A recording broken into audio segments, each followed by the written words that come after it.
name is Miranda, and today I'm here to review the new episode of Scream Queens, which is their second episode in this Halloween trifecta thing that they have going on. And I have to say that, oh no!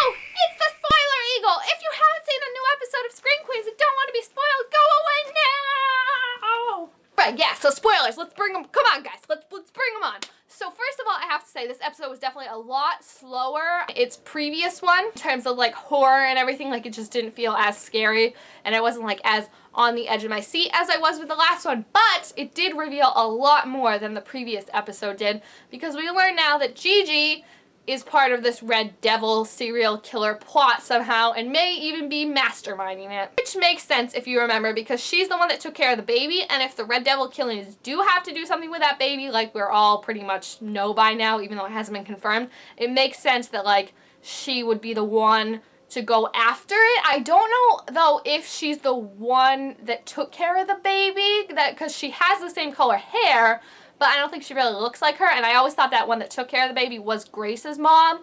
So I don't know like what her connection to this baby is other than being the one that took care of it, but she's clearly mentally unstable, and it's making me think that maybe Grace is the baby because like the fact that she went after Grace's dad, I'm starting to think is less and less of a coincidence and more like she wants to make this whole like happy perfect family with Grace and her dad and be like Grace's new mom. And now that Grace kind of like accepted her and is like, oh, thank you for saving our lives, even though she didn't save your lives, kid, she tased some guy and then she let him get away. Like, I was so suspicious right away when she's like, oh, he just hit me in the head and then he escaped. I'm like, first of all, biatch, you don't have any blood, bruising. Like, I feel like you should be a little more dazed. Like, be like, oh, what happened? And second of all, you're telling me a serial killer that you just tased in the throat didn't stop with all these like torture things around to like grab one and shank you in the gut after you tased him? Like,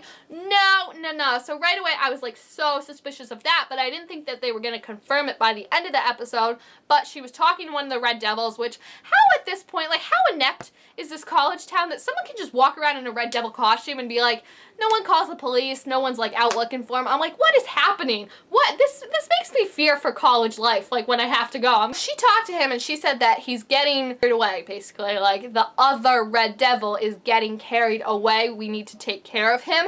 And I'm thinking the other one, not the one she was talking to, the other one is Boone, because Boone, we know, is a little off his rocker, and he's definitely into the theatrics after everything that happened with his first killing. So I feel like now Boone could potentially be the next murder victim, but it would be weird because like if they found his body, he's already supposed to be dead. And how has no one noticed that his body's missing at the morgue? Like how has that not come up in conversation? Like this police team is so inept at everything and they couldn't even find Zayday. Everyone else had to go do that for her. And Zayday's whole story, I'm getting more suspicious of Zayday, I have to be honest, because first of all, Denise is always like, oh, Zayday's the killer, and everyone's like, stop, you're being so funny. But like, I think it would be really cool if like it did turn out to be Zayday, because then Denise would be like, I'm right, and everyone, including me, was just like, oh, she's wrong, like Zayday's fine. But how awesome would it be if it was Zayday? And the thing is, Zayday was supposedly kidnapped because the Red Devil has a crush on her or something like that, which is weird because obviously it's not Boone because Boone is gay, so like he's not going to kidnap her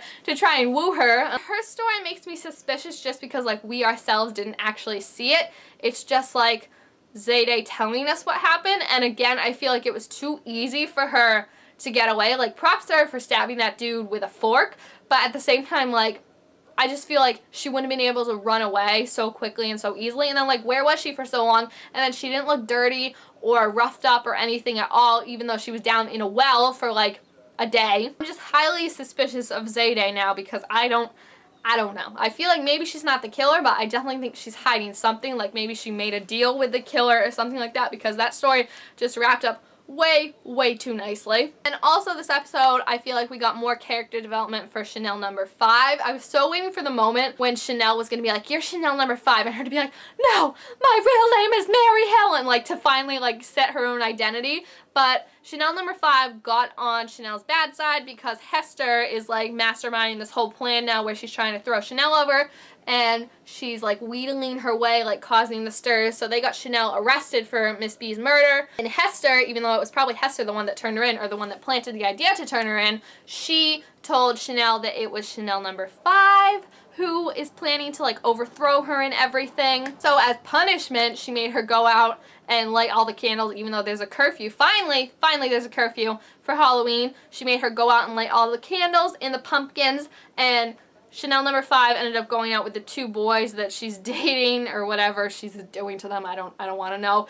And the Red Devil ended up coming, and instead of running like any other direction in the open field that they were in, they all run straight into a maze from The Shining. And I've never seen The Shining, so I don't know if that had some parallels to The Shining other than like it being a maze and stuff like that. But somehow these boys are just so convinced that they can face the Red Devil that they split, and Chanel number 5 goes with one of them and the other one, and they're like talking to each other. They're like, hey, watch out for your footprints, blah, blah, blah. But then Red Devil ends up catching the boy that's not with Chanel number 5, and he gets gutted and probably dead. I mean, the one that got his arms chopped off, we found out, props to him, he's still alive. But I think this boy, he's probably gone. Dodger or whatever. It's just R.I.P. Dodger. I really like seeing more development in the other Chanels. I feel like Chanel number 3 we now know is more aligned with Chanel, and Chanel number 5 is kind of like more out on her own, and Hester's just trying to create like mass chaos so she can get in here and be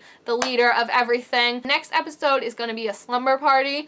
So that's going to be interesting because the preview was like, no one else is dying tonight. And then I'm like, okay, as soon as you say that in any single horror situation, you just like condemn 3 people to die. Like automatically 3 people in that room, goodbye. So it's going to be very interesting because I feel like it's finally going to be someone maybe that we're closer to. Just not Pete. Please don't let it be Pete, because like these last couple episodes have been like people that we're not really that close to. I thought Gigi was going to be the next one to get it, honestly, but the way it's being set up, she's definitely like, she's covered her bases if she's running this whole thing, but I still feel like she's not all with it. So I think that about does it for this review. If you have seen the new episode, please leave all your thoughts, reactions, your new theories to the episode down below, and leave what you thought about Zayday's whole kidnapping story, if that seemed as implausible as it did to me, like that she just happened to run out and could get there but was like 2 hours late. Like, I don't know, it was all weird. Make sure you give this video a thumbs up if you want to see more Scream Queen reviews, and also comment and subscribe down below to be someone to make all sorts of new videos. Thank you guys all so much for watching, and I will see you next time. Bye!